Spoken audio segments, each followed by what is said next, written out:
মাশরাফি ভাইয়ের বাবা জনাব গোলাম মর্তজা সাহেবের একটা ভিডিও আসলো, কালের কালের কণ্ঠে সম্ভবত ভিডিওটা। তো পুরো ভিডিওটা শুনলাম, পুরো ভিডিওর তার বক্তব্য, তার দুঃখের বক্তব্য, তাদের বাড়ি ঘর পুড়িয়ে দেওয়া, কি এক ভয়ঙ্কর জীবন। তো মনে পড়ে গেল যে মাশরাফি ভাইয়ের সাথে আমার বেশ লম্বা একটা আলাপ হয়েছে। তার কাছে অনেক গল্প শুনেছি, দল, রাজনীতি, দেশ, খেলা এবং বহুত কিছু। সেই প্রসঙ্গে আসবো, সেগুলো বলবার জন্য আজ ভিডিও শুরু করেছি। মনে হলো যে আহ, বলি একটু, দর্শকদের জন্য কিছু জিনিস শেয়ার করা প্রয়োজন। আমার মনে আছে সোফিয়া গার্ডেনে কার্ডিফে একটা খেলা দেখতে গেছিলাম বাংলাদেশের। এটা চ্যাম্পিয়ন্স ট্রফি 2017 সালের। ওই ম্যাচটার কথা আমার খুব মনে আছে, কারণ বাংলাদেশ 30 রানে 4 উইকেট হারিয়ে ফেলেছিল। ওই ম্যাচটাতে সাকিব আল হাসান এবং মাহমুদুল্লাহ রিয়াদ, তারা দুজনেই সেঞ্চুরি করেছে 100, এবং বাংলাদেশ তখন মানে 275 রান শেষ পর্যন্ত করেছিল। এবং তারা নিউজিল্যান্ডের ওই রান তাড়া করতে গিয়ে শেষ পর্যন্ত নিউজিল্যান্ডকে হারিয়েছে। ওই স্মৃতি আমি ভুলবো না। আমরা একটা বড় দলবল নিয়ে আমরা গেছিলাম লন্ডন থেকে কার্ডিফে। সেই ম্যাচে আমার মনে আছে, আমার একটা জুম ক্যামেরা ছিল, মাশরাফি ভাই ব্যালকনিতে ছিলেন। আমি তার অনেকগুলো ছবি অনেক দূর থেকে তুলেছি। তার সে কি শিশুদের মতো উল্লাস, উচ্ছ্বাস!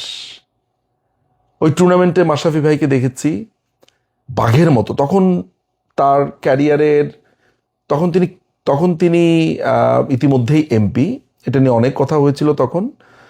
ওই অবস্থাতে তখন তার ক্যারিয়ারের, বলবো যে অবসর নেবেন, এটা নিয়ে কথা হচ্ছে, নানান ধরনের কথাবার্তা। তার বাঘের মতো গতি, দৌড়ানো, এগুলো আমার জাস্ট চোখের মধ্যে ভাসে। প্রচুর খেলা দেখেছি উনার ফিল্ডে।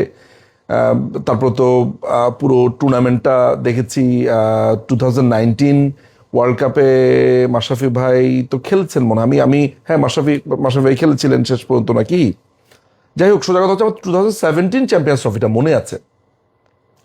তো মাশরাফি ভাইয়ের সাথে যখন ফোনে কথা বলছিলাম বা বলেছি, আমাদের কত স্মৃতি আমরা রোমন্থন করেছি, কত কথা জানতে চেয়েছি। এই 56,000 বর্গ মাইলের মানুষ, তার এত ফ্যান ফলোয়ার, তার প্রতি এই অন্যায় হয়ে যাওয়া অন্যায় এবং কত কিছু, তার কারো প্রতি, মাশরাফি ভাইয়ের কারো প্রতি, এক আশ্চর্য লোক, কারো প্রতি তার কোনো অভিযোগ নাই। আমি বললাম, কেন ভাই? বলে, আমার বাড়ি 4-5 বার পুড়িয়েছে, এই তো কয়দিন আগে আবার পুরালো। আমার সমস্ত স্মৃতিচিহ্ন, খেলার মেডেল, ট্রফি, সমস্ত কিছু তারা পুড়িয়ে দিয়েছে। বাবা মাকে থাকবার জন্য একটা ডুপ্লেক্স বাড়ি করেছেন। আমার ওই বাড়িটার কথাও মনে আছে। আমি নড়াইলে 2বার বা 3বার গিয়েছি। তো ওই নড়াইলে যখন আমি গেছি, তখন আমি দুটো জিনিস আমার দেখতে চেয়েছি। হৃদয় ছিল, হৃদয় দেখিয়েছে ঘুরিয়ে, যে মাশরাফির বাড়িটা দেখার ইচ্ছা ছিল, দেখেছি গভীর এক রাতে। এবং চিত্রা নদীর পাড়ে এস.এম. সুলতানের যে একটা, ওইখানে তার বাড়ি, তো ওই বাড়ির পাশে এখন মনে হয় মিউজিয়াম, একটা বড় নৌকো রাখা আছে, বজরা, তিনি মনে হয় এটাতে ঘুরে বেড়াতেন, সেটা আর মাশরাফির বাড়ি, দুটো। পুরো সারা পৃথিবী, বাংলাদেশের মানুষ তো নড়াইলকে এখন চেনেই মাশরাফির জন্য। কি না দিয়েছে সে এই নড়াইলকে!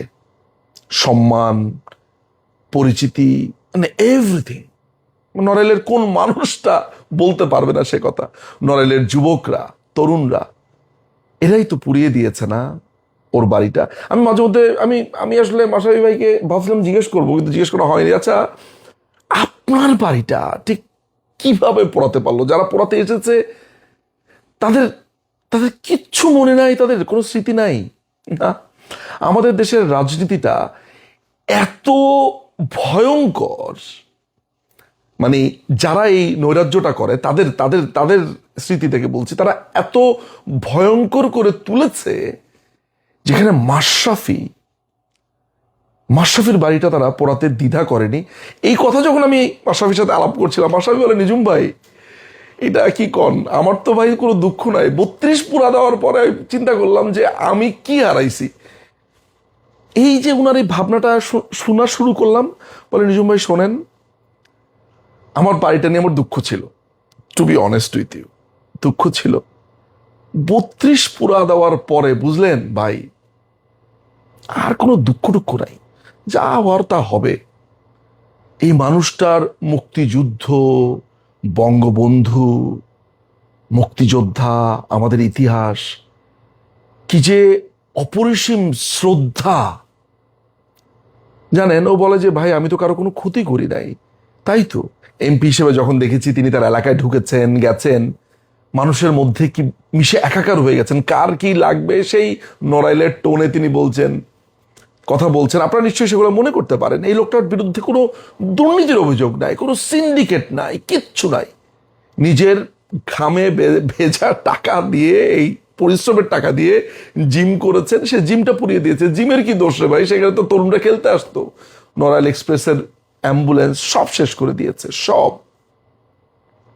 বলে জানেন, আমি নেত্রীর কাছে নিজের জন্য কিচ্ছু চাই নাই, মাননীয় প্রধানমন্ত্রীর কাছে কিচ্ছু চাই নেই ভাই। যা চাইছি নড়াইলের মানুষের জন্য চাইছি। আমার নির্বাচনী আসন আমি মানুষের কাছে চাইছি, তার বাইরের কত মানুষকে আমি নানানভাবে হেল্প করেছি রে ভাই। দুঃখ লাগে না ভাই আপনার? না নিজুম ভাই, আমার কোনো দুঃখ লাগে না, আমার আমার কোনো দুঃখ বোধ নাই। বলে 2 বছর একা থাকি, বউ বাচ্চা কি ভয়ঙ্কর ভাবে আছে। বলে ভাই কবে প্যান্ট পরছি জানি না, লুঙ্গি পরেই থাকি। আমি তো লুঙ্গি পরেই, বলে লুঙ্গি পরে মানে আমি বাসার বাইরে তো বের হইনি, লুঙ্গি পরেই থাকি। বাবা আছে দূরে, বাবা মা, ছোট ভাই মোরসালিন, ওর ব্যবসা প্রতিষ্ঠান, ওর একটা দোকান ছিল, 30 লক্ষ টাকার মালামাল ওটাকে পুড়িয়ে দিয়েছে। বলে ভাইটাকে কি টর্চারের মধ্য দিয়ে করতে হচ্ছে, সেও কি ভয়াবহ একটা জীবন যাপন করে, যার জন্য কোটি কোটি মানুষ পাগল, পুরো দেশ পাগল। সে বাসার বাইরে যায় না, বসে থাকে নিজের মতো করে। মজার ব্যাপার হচ্ছে তার কোনো অভিমান নাই। তার এতক্ষণ কথা বললাম, আমার আর তার তো পার্সোনাল আলাপ। এটা একটাবারের জন্য মাশরাফি আমাকে বলে নাই, নিজুম ভাই ক্ষমতায় যদি যাই, দেশ যদি স্বাধীন হয়, তাহলে এরে মারমু, ওরে ধরমু। না না না, একটা বারের জন্য উনি আমাকে এই শব্দ বলেন না। আমরা পলিটিক্যাল কর্মী, আমরা তো অনেক কথাবার্তা বলি, আলাপ করি। ওনার আসলে কোনো ক্ষোভ, ওনার আসলে কোনো রাগই নেই। যেটা বুঝলাম, যা আছে বুক ভেঙে যাওয়া একটা দীর্ঘশ্বাস আর অভিমান। বিশ্বাস করেন, আমি নিশ্চিত যে আমরা ক্ষমতায় আসলে আমরা বিচার আচার এগুলো নিয়ে তখন আমরা ব্যস্ত হয়ে যাব।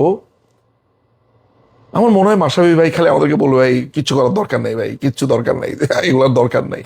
এখনো তার নড়াইল নড়াইল নড়াইল নড়াইল, কিন্তু তিনি নড়াইলে যেতে চান না। অভিমান, তার লাশটাও আর নড়াইলে যাক তিনি চান না।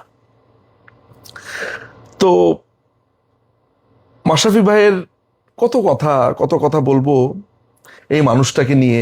একটা মানুষকে ঠিক আমরা যেভাবে কল্পনা করি যে মুক্তিযুদ্ধের পক্ষের দেশপ্রেমিক, আমি কোনো পার্টিজান বলছি না যে আওয়ামী লীগ হতে হবে না, উনি আসলে রিয়েল দেশপ্রেমিক। এই মানুষটার ধরেন ভবিষ্যতে তার বাড়ি কারা পুড়িয়ে দিয়েছে এগুলো তো আমরা সবাই জানি, নড়াইলবাসীই জানে।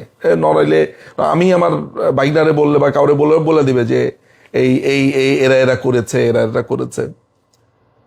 কিন্তু ধরেন বিচারও করলাম, ভবিষ্যতে এদের বিচারও হলো, কিন্তু মাশরাফির এই মেডেল, স্মারক, ক্রেস্ট, তার পদক, সবচেয়ে বড় ব্যাপার তার আস্থা।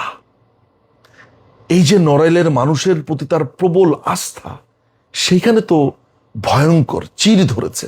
মাশরাফি যত যাই বলুক, চির ধরেছে যে আমার অঞ্চলের মানুষ, এরা যাদের জন্য এত কিছু করলাম, এরা এই আস্থাটুকুতে এক বিন্দু হলেও তো তার চির ধরবে। যদিও তিনি আমাকে বলেন নাই, কিন্তু চির ধরবে তো না।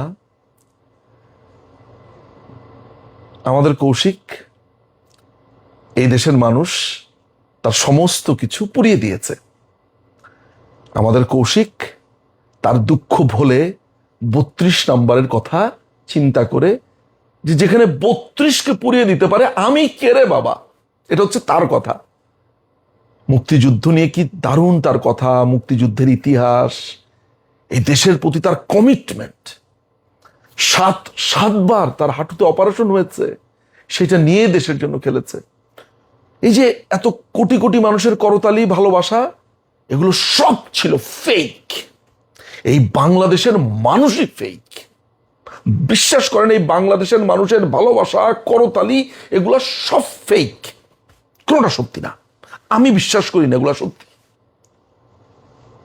সাকিব, মাশরাফি, তাদের প্রতি আচরণ, নিষ্ঠুর আচরণ বলে দেয় সব ফেক। উনার বিরুদ্ধে মনে হয় 4-5টা মামলা হয়েছে, আরো মামলা দেওয়ার হুমকি দেয় অনেকে। এই তো কয়দিন আগে আবার বাড়ি পুড়িয়ে দিল। উনি নীরবে নিভৃতে নিজের মতো করে থাকে। নেতা কর্মীরা কত কষ্টে আছে বলেন, সব কথা, অনেক কথা তো বলতে পারি না। তবে মাথায় রাখবেন, আমি নিঝুম মজুমদার দায়িত্ব নিয়ে একটা কথা আজকে আপনাদেরকে বলবো।